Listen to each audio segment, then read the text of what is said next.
Hey guys, in this video I'll show you how to uninstall Python on Windows 11. Let's begin. First, click on the Start menu and open Settings. In the Settings window, select Apps from the left-hand side and then click Installed Apps.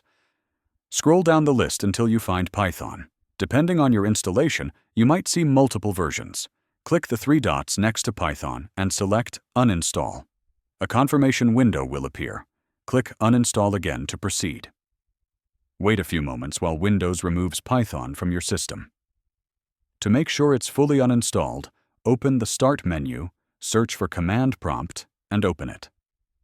Type Python-version and press Enter. If you see a message saying Python is not recognized, it means the uninstallation was successful. And that's it. You've successfully uninstalled Python on Windows 11. Thanks for watching. And don't forget to like this video and subscribe for more simple tech tutorials.